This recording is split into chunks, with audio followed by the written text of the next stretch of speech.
Qu'est-ce que le deuil ? Le deuil est une réaction et un sentiment de tristesse éprouvé à la suite de la mort d'un proche. Souvent associé à la souffrance, le deuil est aussi considéré comme un processus nécessaire de délivrance, nommé résilience. Lorsqu'un événement provoque une crise dans la vie d'un individu, un changement radical est opéré dans une situation établie jusqu'alors. Le deuil possède aussi le sens de perte définitive, d'un objet auquel un individu peut tenir. Le deuil est un processus actif, dit faire le deuil. L'individu en deuil peut sembler souffrir d'un état dépressif plus ou moins intense, mais un cheminement intérieur se fait. Dans un premier temps, il n'est donc pas simple de distinguer ce qui en est positif pour la personne. Il cause chez l'individu des séquelles psychologiques. La psychiatre Elisabeth Kubler-Ross a élaboré en 1969 un modèle de processus psychologique constitué de 5 étapes. Le déni, la colère, le marchandage, la dépression, l'acceptation. Ces 5 phases peuvent être linéaires, mais bien souvent, la personne vivant un deuil fait comme des allers et retours entre ces phases avant de commencer à avancer. Salut papy, ça fait longtemps, n'est-ce pas ? Bientôt 7 mois que tu n'es plus là. Tu me manques. T'es parti et le monde s'est comme arrêté.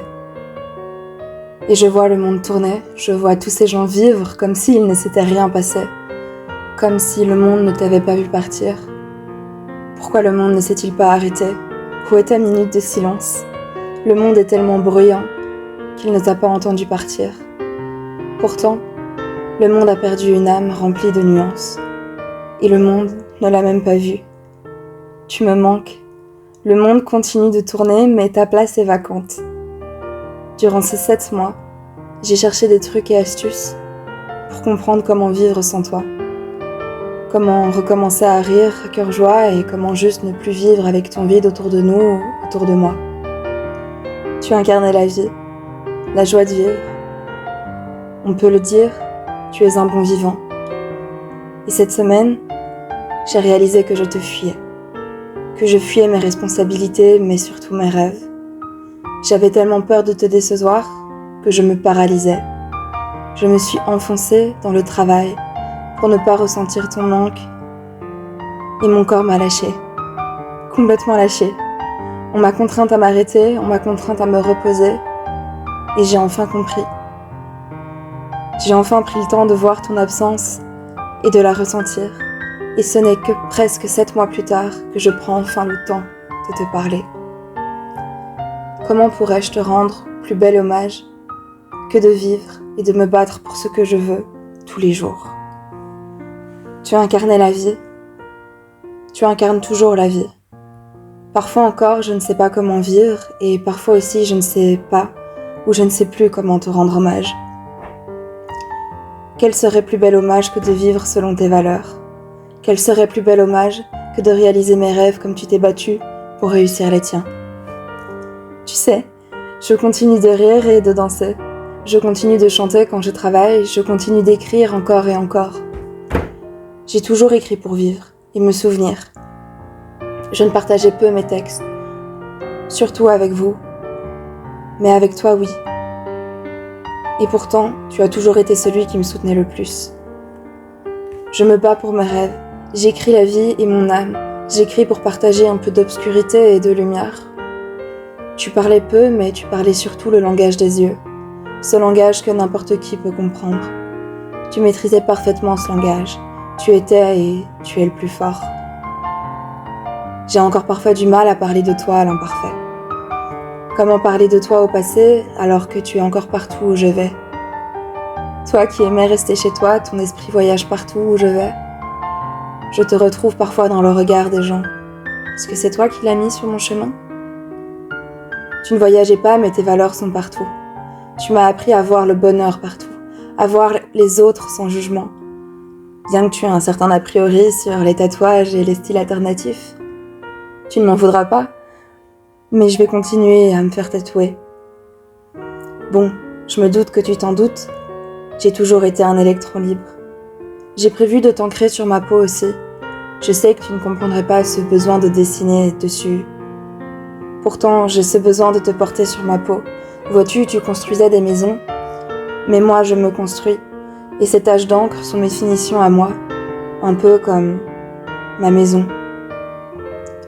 Tu sais, j'ai longtemps reproché aux autres de te taire. C'est moi qui fuyais ton décès. C'est moi qui n'osais pas regarder la vie en face. Après tout, j'ai toujours été un peu rêveuse.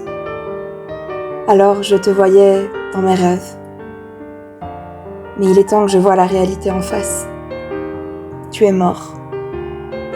Tu ne fais plus partie de ce monde. Je ne boirai plus de vin avec toi. Je ne peux plus te raconter directement mes soirées. Je ne peux plus te poser toutes mes questions. Tu me manques. Et qu'est-ce que ça me manque de te voir parler des heures avec ma sœur et de te voir sourire à son début de parole. Qu'est-ce que ça me manque de te voir regarder mamie avec ce regard. Tu sais, ce regard qui exprime tout l'amour et toute la tendresse que tu as pour elle. Qu'est-ce que ça me manque de te voir regarder notre grande tablée et juste de pouvoir te voir heureux de tout ce que tu as construit. Si tu savais comme tu étais beau quand tu parlais avec les yeux. Voir tes cendres se disperser m'a brisé le cœur. Je n'arrivais pas à croire que tu te tenais dans une si petite boîte. Toi qui as toujours été grand et fort. Tu me manques. Alors, voilà quelques nouvelles. C'est décidé, je passe mon permis théorique le 14 juin. Je n'ai pas eu le temps de te le dire, mais je sais enfin où je vais et ce que je vais étudier. Bibliothécaire. Je vais devenir bibliothécaire. Pas trop étonnant, n'est-ce pas ? Je commence à guérir et je commence à comprendre quand tu disais que la vie fait bien les choses et que le temps apaise les peines. J'ai rencontré quelqu'un et il a le même genre de regard que toi. Chaque chose en son temps et je te donnerai probablement des nouvelles. Sinon, maman parle enfin et ça fait du bien. Tu étais déjà fière d'elle, mais tu le serais encore plus. Aujourd'hui, bon, tu lui dirais sûrement de se ménager un peu plus comme nous. Elle pense à toi tous les jours. Et t'inquiète, elle prend bien soin de ton potager. Mamie aussi d'ailleurs. Cet été, on part en Irlande avec maman, Val et moi. Tu te rends compte, maman dit enfin. Tu nous verras de ton nuage et je pense qu'on te parlera aussi. J'ai repris l'écriture de mon recueil et cette fois, c'est la bonne, je le sens. Je pense que j'avais encore du chemin à parcourir avant de l'écrire sérieusement, mais cette fois-ci, j'irai jusqu'au bout. J'ai recommencé à vivre, à danser, à manger, à écrire, mais surtout, j'ai recommencé à aimer. Vivre comme je le veux est le plus bel hommage que je puisse te faire. Alors maintenant, je vis, je n'aurai plus peur de te parler, que ce soit pour te donner des nouvelles ou bien pleurer lorsque tu me manques. Je vis et je réapprends à aimer. À bientôt, à notre prochaine lettre. Bisous, je t'aime, tu me manques. Signé Lynn, ton tournesol. J'espère que vous avez votre petit thé, votre petit café, votre boisson fraîche et compagnie, parce que cette vidéo a été riche en émotions. Vous m'avez pas entendu pleurer, vous m'avez pas vu non plus recommencer, je pense, 10 fois ma voix off, que ce soit avec la définition du deuil ou bien avec la lettre à mon papy. Vous avez pas vu tout ce processus-là et c'était plus simple pour moi de la faire sans pleurer parce que je pense pas que j'aurais pu assumer sinon. Vous l'aurez compris, le deuil c'est un processus très long. Prendre le temps de s'adresser aux gens qui sont décédés, c'est hardcore. Ça prend du temps et ça dépend de chaque personne. Moi, il m'a fallu presque 7 mois avant de pouvoir réaliser cette vidéo. Et cet épisode de podcast parce que vous le retrouverez aussi sur Spotify, cette lettre. Enfin, vous la retrouverez aussi sur Spotify, cette lettre. Waouh, je suis assez fière du montage. J'avais pas énormément de plans parce que j'ai pas l'habitude de prendre ma caméra partout avec moi quand je vais quelque part. Je pense que ce sera que l'épisode 1 de cette lettre à mon papy. Pour la simple et bonne raison que ça va être un long processus. je vais continuer de lui parler, continuer de lui écrire et vous aurez ces updates de ma vie, ces updates sur la relation que j'entretiens avec le deuil, la mort et compagnie. Je me rends compte que j'ai pas branché mon micro, donc j'espère que le son sera correct. Mais on y croit. Et tout. Je vais vous parler de quelques petits trucs et astuces qui ont marché pour moi durant cette période de deuil. D'abord, je me suis enfermée dans le travail, ce qui m'a fait rester longtemps dans cette période de déni. Puis, vous le savez, j'ai été à l'arrêt. Ça m'a forcé un peu à me retrouver face à mes émotions, dans quel état est mon corps, quelle relation j'entretiens à la mort et à la place vacante qu'il y a maintenant dans ma vie du côté de mon papy. Donc, moi, la chose qui m'aide le plus, et vous avez dû le comprendre, c'est écrire. Rien que par cette lettre, vous avez dû percuter. Mais prenez le temps d'écrire, que ce soit écrire à la vie, écrire à votre colère, écrire à votre tristesse, écrire à cette personne. Parce que, par exemple, j'ai été en colère longtemps contre mon papy d'être mort. Alors que c'est pas comme s'il avait vraiment décidé de mourir. Donc, c'est vraiment tout un processus qui est tellement long que prendre le temps d'écrire, si c'est pas écrire, ça peut être vous filmer, ça peut faire des notes vocales avec votre enregistreur vocal sur votre téléphone et juste prendre le temps de parler à cette personne comme si elle était là et que ce soit pour rire ou pleurer. Je pleure parfois quand je repense à un souvenir et 2 jours après je repense à ce même souvenir-là et je rigole. C'est vraiment un long processus.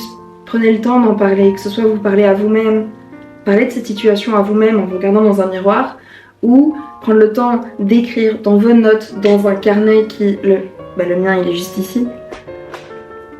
Dans un carnet, prendre le temps de prendre votre PC, le mien est sur mon lit, et juste d'écrire comme ça. Prenez le temps de faire ça. Prenez le temps de passer du temps avec vos proches si eux ont cette capacité de parvenir à en parler. Prenez le temps d'en parler avec eux. Essayez d'en parler avec un ou une amie proche. Si vous préférez en parler à un professionnel de la santé, parlez-en à un professionnel de la santé. Le deuil n'est pas un parcours linéaire et le deuil est propre à chacun. Moi, je gère mon deuil par l'écriture, par le fait d'avoir de temps en temps des crises de larmes. Et peut-être que vous allez gérer votre deuil. En 2 semaines de temps, vous allez recommencer à vivre comme directement parce que vous n'avez pas le même rapport à la mort. Personne n'aura le même rapport à la mort et au deuil que vous. Il y aura peut-être des similitudes chez certaines personnes, mais personne n'aura jamais le même rapport à la mort que vous ou au deuil. Donc c'est vraiment propre à chacun. Moi ici, je vous ai partagé les quelques petits tips qui, moi, m'aident maintenant parce que je prends le temps de le faire. Alors j'espère que ces tips-là pourront vous aider. En tout cas, ils ont marché pour moi. Mais prenez le temps de trouver votre façon à vous d'exprimer le deuil, de gérer votre deuil.